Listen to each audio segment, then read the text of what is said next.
فقط قال اللہ سبحانہ وتعالی فی محکم کتابہ المبین وہو اصدق الصادقین بسم اللہ الرحمن الرحیم ورفعنا لک ذکرک صدق اللہ المولانا العظیم وصدق رسولہ النبی الامین الکریم ونحن علی ذلک لمن الشاہدین والشاکرین والحمد للہ رب العالمین۔ آئیے نہایت عقیدت و احترام کے ساتھ اپنے اور آقا اور مولا دونوں عالم کے مالک و مختار مدینے کے تاجدار شفیع روز شمار حضور احمد مجتبیٰ محمد مصطفیٰ صلی اللہ تعالیٰ علیہ وسلم کی بارگاہ بے کس پناہ میں ہدیہ درود پیش کریں۔ پڑھیے اللہم صلی علی سیدنا مولانا محمد وعلی آل سیدنا مولانا محمد کما تحب و ترضی بین تصلی علیہ صلی اللہ علیہ نبی الامی وعلی آلہ صلاۃ و سلام علیک یا رسول اللہ صلاۃ و سلام علیک یا حبیب اللہ علیک الصلاۃ والسلام۔ حضرات گرامی، ماہ ربیع الاول شریف کا چاند طلوع ہو چکا ہے۔ آج اس مبارک مہینے کی پہلی تاریخ ہے اور حسب روایت خانقاہ شریف میں ذکر رسول صلی اللہ علیہ وسلم کی ہونے والی محافل کا آج پہلا دن ہے۔ میں آپ تمام حضرات، تمام مومنین، بلکہ تمام عالم انسانیت کو اس ماہ مبارک کی مبارکباد پیش کرتا ہوں۔ یہ وہ مبارک مہینہ ہے جس میں نہ صرف ہمارے اور آپ کے بلکہ پوری کائنات کے ہادی اور تمام عالموں کے باعث تخلیق حضور نبی کریم علیہ الصلاۃ والتسلیم کی آمد شریف ہوئی ہے۔ اس ماہ مبارک کی 12 تاریخ کو حضور نبی کریم علیہ الصلاۃ والتسلیم نے اس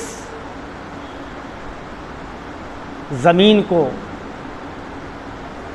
اپنے قدوم بابرکت سے سرفراز فرمایا ہے۔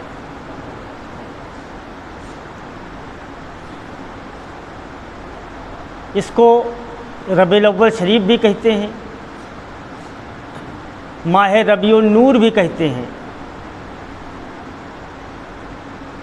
ماہ میلاد بھی کہتے ہیں، لیکن در حقیقت میرے نزدیک یہ ماہ محبت ہے۔ سبحان اللہ۔ یہ مبارک مہینہ اور اس مہینے کی مبارک تاریخ جس میں سرکار دو عالم صلی اللہ علیہ وسلم جلوہ افروز ہوئے، تو آپ نے تمام عالم انسانیت کو محبت کا پیغام دیا، اپنوں سے بھی محبت، غیروں سے بھی محبت، جو مانتے ہیں ان سے بھی محبت، جو نہیں مانتے ہیں ان سے بھی محبت۔ تو دراصل یہ ماہ محبت ہے، اور اس ماہ مبارک میں سرکار کے ذکر کے ساتھ ساتھ اگر آپ اور ہم تمام انسانوں کے ساتھ محبت، شفقت، رواداری اور انسانیت کا برتاؤ کریں تو ذکر رسول صلی اللہ علیہ وسلم کے ساتھ ساتھ ان تعلیمات پر بھی عمل ہوگا جو ہمارے اور آپ کے آقا اور مولا صلی اللہ علیہ وسلم نے ارشاد فرمائی ہے۔ ذکر رسول کے لیے نہ کسی مہینے کی قید ہے، نہ سال کی قید ہے، نہ وقت کی قید ہے، نہ موقع کی قید ہے، نہ صبح کی قید ہے، نہ شام کی قید ہے۔ جب چاہیں اور جتنا چاہیں ذکر مصطفیٰ صلی اللہ علیہ وسلم کرتے رہیں۔ اور میں نے خطبہ مسنونہ کے بعد جس آیت کریمہ کی تلاوت کا شرف حاصل کیا ہے اس میں اللہ تعالیٰ ارشاد فرما رہا ہے وَرَفَعْنَا لَكَ ذِكْرَكَ، اور اے محبوب ہم نے آپ کے ذکر کو بلند کر دیا آپ کے لیے۔ تو جس کے ذکر کو بلند کرنے کا ذمہ خود اللہ جل مجدہ الکریم لے لے تو پھر بندوں سے اس ذکر کا حق کہاں ادا ہو سکتا ہے؟ لیکن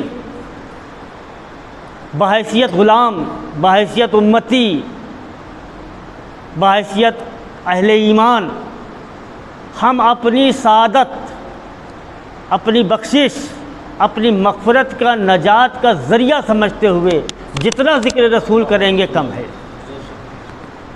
درستی پڑھیے اللہم صلی علی سیدنا مولانا محمد وعلی آل سیدنا مولانا محمد کما تحب و ترضی بان تصلی علیہ۔ سرکار کی ذات اقدس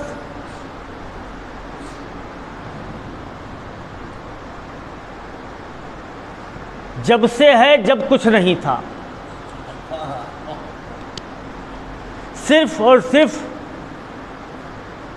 ذات تھی اللہ جل مجدہ الکریم کی، نہ لوح، نہ کرسی، نہ زمین، نہ آسمان، نہ شجر، نہ حجر، کوئی شے نہیں تھی۔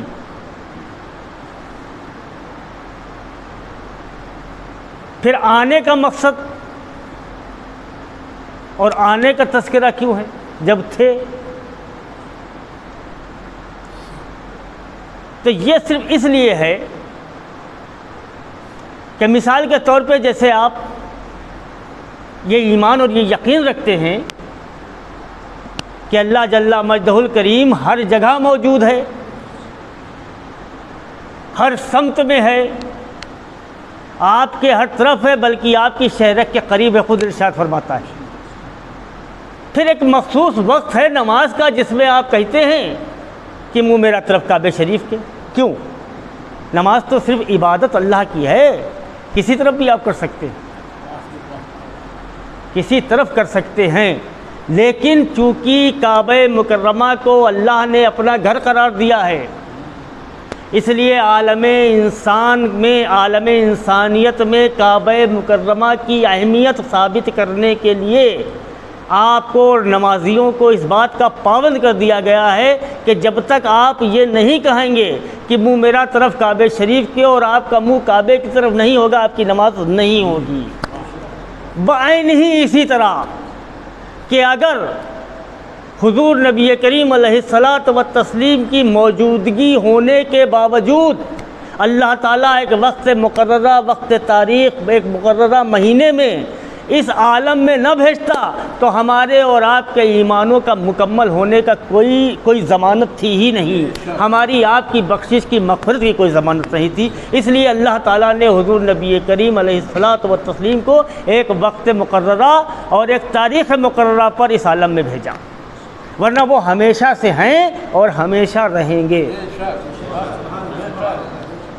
وہ ہیں، وہ تھے، ہیں اور رہیں گے۔ سرکار کی ذات اقدس کے بارے میں یہ کلیہ ہے کہ تھے، ہیں اور رہیں گے۔ تو نہ گئے ہیں نہ آئے ہیں، گئے بھی نہیں ہیں۔ جو لوگ یہ سمجھتے ہیں تو ان کے ایمان کا سقم ہے، یہ موجود ہیں، اپنے محبت کرنے والوں کے درود پاک کو سنتے بھی ہیں اور ملاحظہ بھی فرماتے ہیں پڑھنے والے کو۔ فرق یہ ہے کہ اہل محبت کا درود جو سرکار کی بارگاہ میں پیش کیا جاتا ہے، اہل محبت پیش کرتے ہیں، اس درود پاک کو سرکار خود سماعت فرماتے ہیں اور درود پڑھنے والے کو ملاحظہ بھی فرماتے ہیں۔ غیر اہل محبت جو ہیں ان کا درود فرشتوں کے ذریعے پیش کیا جاتا ہے، درود تو وہ بھی پڑھتے ہیں، ان کا فرشتوں کے ذریعے پیش کیا جاتا ہے۔ تو ذکر رسول کے لیے کوئی وقت کی پابندی نہیں ہے، کسی مہینے کی پابندی نہیں ہے، صرف اللہ رب العزت نے، چونکہ ایک حدیث پاک میں ہے کہ سرکار نے فرمایا کہ اللہ تعالیٰ کا ارشاد ہے کہ رمضان میرا مہینہ ہے، تو محب کا مہینہ ہے تو محبوب کا مہینہ بھی تو ہونا چاہیے. تو محب کا مہینہ ہے رمضان اور محبوب کا مہینہ ہے ربیع الاول. نہ محب سے محبوب جدا ہے، نہ محبوب سے محب جدا ہے، نہ رمضان سے ربیع الاول جدا ہے، نہ ربیع الاول سے رمضان جدا ہے، بلکہ رمضان بھی ملا ہے تو ربیع الاول کے صدقے میں. اگر سرکار تشریف نہ لاتے اور وہ وقت مقررہ نہ ہوتا، وہ ماہ مقررہ نہ ہوتا، تو نہ ہم رمضان کو جانتے، نہ رمضان کی فرضیت کو جانتے، نہ روزوں کو جانتے، نہ روزوں کی فرضیت کو جانتے. تو دراصل ماہ ربیع الاول شریف ہی کے صدقے میں ہمیں سب کچھ ملا ہے. ایمان ملا، نماز ملی، روزہ ملا، حج ملا، ایمان ملا، مسلمان ہونے کا شرف ملا، اور حتیٰ تو انتہا یہ ہے کہ انہی رسول اکرم صلی اللہ علیہ وسلم کے صدقہ طفیل میں ہمیں اللہ ملا.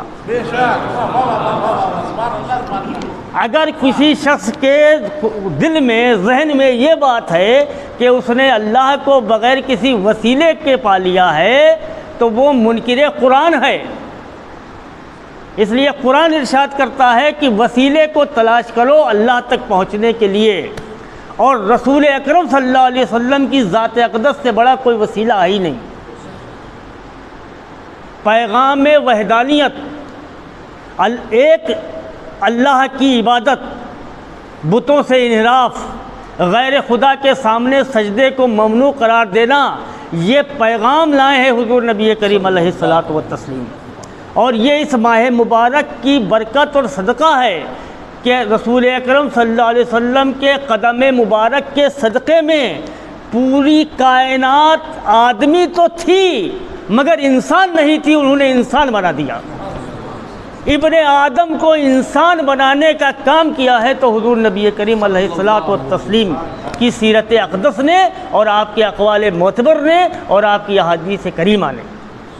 سرکار نے جو کر کے دکھایا ہے، جو فرمایا ہے، جس طرح آپ نے غیروں کے ساتھ جو معاملہ رکھا ہے، اپنی جان کے دشمنوں کے ساتھ جو معاملہ رکھا ہے، اس میں ایک پیغام مضمر ہے. اللہ کے کائنات بنانے کا ایک راز پوشیدہ ہے. اللہ تعالیٰ نے آدمی بنایا، آدم کی اولاد اس زمین پر بھیجی، لیکن اپنے محبوب کے ذریعے انہیں انسان بھی بنایا. اللہ چاہتا تو خود بنا سکتا تھا. تقریباً 1,24,000 پیغمبر اسی پیغام کو لے کر آئے، لیکن وہ چاہتا تھا کہ یہ کام میرے محبوب کے دست اقدس سے ہو، ان کی زبان مبارک سے ہو، ان کے اقوال کریمہ سے ہو، ان کی احادیث معتبر سے ہو. اس لیے اللہ تعالیٰ نے یہ وقت جو تھا اسے روکے رکھا. اللہ تعالیٰ اس نور متبرک کو جو سب سے پہلے تھا، اسے آدم سے پہلے بھی بھیج سکتا تھا، اسے حضرت ادریس سے پہلے بھی بھیج سکتا تھا، حضرت یونس سے پہلے بھی بھیج سکتا تھا، لیکن وہ چاہتا تھا کہ اب میرے محبوب کے بعد کوئی آئے گا نہیں. محفل اس وقت اپنے شباب پر ہوتی ہے جب صاحب صدر تشریف لے آتا ہے. پھر محفل میں مزید کسی کے آنے کی کوئی گنجائش نہیں ہے، اور اگر کوئی آتا بھی ہے تو اس کے اوپر لوگ توجہ نہیں دیتے، اس لیے کہ صاحب صدر تشریف فرما ہے. تو اللہ تعالیٰ نے اپنے محبوب کو صاحب صدر بنایا ہے. اس لیے سب سے پہلے تھے لیکن سب سے بعد میں تشریف لائے ہیں، اور سب سے بعد میں اس لیے آئے ہیں کہ اب کسی کو آنا نہیں ہے. اب نہ کوئی مذہب آئے گا، نہ کوئی نبی آئے گا، نہ کوئی کتاب آئے گی. تو اسلام مکمل مذہب ہے. حضور نبی کریم علیہ الصلاۃ والتسلیم کی سیرت اقدس ہمارے لیے مکمل سبق ہے. اس کے بعد ہمیں کہیں بھٹکنے کی ضرورت نہیں ہے. ضرورت اس بات کی ہے کہ آپ جن کے دامن کرم سے وابستہ ہیں، جن کی غلامی کا دم بھرتے ہیں، ان کی سیرت کے بارے میں آپ کو علم ہونا چاہیے. آپ جانیے کہ آپ کے آقا اور مولا صلی اللہ علیہ وسلم نے کیا عالم انسانیت پر احسان کیا ہے، کیا آپ نے لوگوں کے ساتھ روابط رکھے ہیں، دوستوں کے ساتھ، عزیزداروں کے ساتھ، رشتہ داروں کے ساتھ، دشمنوں کے ساتھ، جو جنگ پہ آمادہ ہیں ان کے ساتھ، جو پتھر برسا رہے ہیں ان کے ساتھ، جو کانٹے بچھا رہے ہیں ان کے ساتھ آپ نے کیا رویہ رکھا ہے، کیا سلوک رکھا ہے، وہ آپ کے لیے ایک سبق ہے، اور یہی ذکر رسول صلی اللہ علیہ وسلم ہے۔ کیونکہ اللہ تعالیٰ نے ارشاد فرمایا کہ تمہارے لیے بلند کیا ہے، اپنے لیے نہیں کہا، آپ کے لیے آپ کے ذکر کو بلند کر دیا۔ آپ کے لیے کیوں؟ اس لیے آپ ہی سب کچھ ہیں۔ ہمارا ذکر تو وہ بھی کریں گے جن کے مقدر میں جہنم ہے، ہمارا ذکر تو وہ بھی کریں گے جو ہمارے ایسے 370 خداؤں کی عبادت کر رہے ہیں، ہمارا ذکر تو وہ بھی کریں گے جو ہمارے منکر ہیں، لیکن آپ کا ذکر آپ کے لیے ہے۔ آپ کا ذکر وہی کرے گا جو اہل ایمان ہوگا، اور اگر اہل ایمان نہیں بھی ہے تو کم از کم آپ کی محبت اپنے دل میں رکھے ہوگا، وہی آپ کا ذکر کرے گا، تو آپ کے لیے بلند کر دیا۔ تو سیتاپور ہمارا ضلع ہے، وہاں کا ایک ہندو شاعر ہے، وہ یہ کہتا ہے کہ محمد ایک فرقے کے نہیں ہیں صلی اللہ علیہ وسلم۔ ہندو شاعر ہیں، ادب سیتاپوری آپ کا تخلص ہے۔ کہتے ہیں، ہندو شاعر ہیں، نام اس وقت یاد نہیں آ رہا، بتا دیتا کہ کہتے ہیں کہ محمد صلی اللہ علیہ وسلم ایک فرقے کے نہیں ہیں، محمد سب کے ہیں اور بالیقین ہیں۔ ادب لائے نہ کیوں ایمان ان پر، محمد رحمت للعالمین ہے۔ وہ محبت والا ہے، ایمان والا نہیں ہے۔ محبت والا ہے وہ جو اس نے ایمان کا لفظ استعمال کیا ہے، وہ شاعری ہے، آپ اس کو محبت کے معنوں میں لیجئے۔ اور سرکار سے محبت کرنے پر کوئی پابندی نہیں ہے، سرکار سے محبت کرنے کے لیے نماز شرط نہیں ہے، ایمان والا ہونا شرط نہیں ہے۔ سرکار سے ہر وہ انسان محبت کر سکتا ہے جس کے دل میں اللہ تعالیٰ نے جذبہ انسانیت پیدا کر دیا ہے، کیونکہ اس کائنات میں ان سے بڑا ہادی نہ کوئی آیا ہے نہ آئے گا، محسن انسانیت ان سے بڑا کوئی آیا ہے نہ آئے گا، اس لیے تمام عالم انسانیت انہیں مانتی ہے۔ اب یہ اللہ تعالیٰ کیا اپنا معاملہ ہے کہ جس کو جیسے چاہتا ہے ویسی توفیق دے دیتا ہے کہ وہ ویسے مانے۔ صدیق اکبر مانتے ہیں تو اس کا انداز الگ ہے، حضرت عمر فاروق مانتے ہیں اس کا انداز الگ ہے، حضرت عثمان غنی مانتے ہیں اس کا انداز الگ ہے، حضرت علی مانتے ہیں اس کا انداز الگ ہے، مانتا ابو جہل بھی ہے لیکن انداز الگ ہے، مانتا ابو لہب بھی ہے لیکن انداز الگ ہے، مانتے سب ہیں۔ اور ماننے کا صلہ یہ ہے کہ ابو لہب جس کے لیے قرآن میں سورت ہے تبت یدا، اور ارشاد ربی ہے کہ قیامت تک اس کے اوپر لعنت بھیجی جائے گی اور عذاب میں مبتلا رہے گا، ماننے کا صلہ دیکھیے آپ کہ جب سرکار دو عالم صلی اللہ علیہ وسلم کی پیدائش مبارکہ ہوتی ہے تو ابو لہب کی ایک لونڈی جس کا نام صوبیہ ہے، وہ اس کی باس آتی ہے اور خوشی میں یہ اطلاع دیتی ہے کہ آپ کے ہاں بھتیجے کی پیدائش ہوئی ہے، بھتیجے کی، نبی کی نہیں، رسول کی نہیں، آقا کی نہیں، آپ کے بھتیجے کی پیدائش ہوئی ہے۔ تو بھتیجے کی خوشی میں وہ اپنی لونڈی کو اس انگلی سے اشارہ کرتا ہے کہ تم ایک خوشخبری لائی ہو، اس لیے میں تمہیں آزاد کرتا ہوں، اس نے یوں کیا تھا۔ تو اس انگلی کی وجہ سے جو آقا کی محبت میں اٹھی تھی، اللہ تعالیٰ نے اس کے اوپر یہ کرم کیا ہے کہ دوشنبے کے روز اس کے عذاب میں کمی کر دی جاتی ہے، اور اس انگلی کو پانی میں بھگا کے اس کی زبان پہ رکھ دیا جاتا ہے تاکہ اس کی پیاس مٹ جائے، حالانکہ وہ جہنم میں جل رہا ہے۔ یہ کون ہے؟ ابو لہب، جس کو نبی کی خوشی میں نہیں، بھتیجے کی آمد کی خوشی میں اللہ تعالیٰ نے یہ صلہ دیا ہے۔ تو ہم اور آپ تو غلام ہیں اور دامن سے وابستہ ہیں، اور ذکر محمد بھی کر رہے ہیں صلی اللہ علیہ وسلم، ذکر رسول بھی کر رہے ہیں، انہی کو یاد کرتے ہیں، انہی کا کلمہ پڑھتے ہیں۔ ہمارے گناہ بھی ہیں، ہماری غلطیاں بھی ہیں، لیکن اللہ تعالیٰ جب ابو لہب پہ صرف اس خوشخبری کی وجہ سے، بھتیجے کی ہونے کی وجہ سے یہ اس کو رعایت دے سکتا ہے، تو ہماری بھی خطائیں سرکار کی وسیلے سے ان کے صدقے میں معاف فرما سکتا ہے، ہمارے اوپر بھی اپنا کرم فرما سکتا ہے۔ بہرحال اللہ رب العزت نے جب یہ چاہا کہ اس کے جاننے اور پہچاننے والے پیدا ہوں، تو سب سے پہلے پتلے خاکی حضرت آدم علیہ السلام کو تیار کیا گیا، اور پھر حضرت آدم کی پیشانی میں وہ نور محمدی صلی اللہ علیہ وسلم جلوہ فرما کیا گیا، پھر وہ نور متبرک اصلاب طیبہ اور حام طاہرہ میں منتقل ہوتا ہوا حضور کے والد ماجد حضرت عبداللہ اور ان سے آپ کی والدہ ماجدہ حضرت آمنہ خاتون کے سپرد ہوا۔ حضور نبی کریم علیہ الصلاۃ والتسلیم جب اس عالم میں تشریف لائے تو ربیع الاول شریف کا مہینہ تھا، 12ویں تاریخ تھی، دوشنبے کا دن تھا، صبح صادق کا وقت تھا۔ تمام ملائکہ آپ کے در اقدس پر صلاۃ و سلام کا نذرانہ پیش کر رہے تھے۔ آئیے ہم آپ بھی کھڑے ہو کر صلاۃ و سلام کریں۔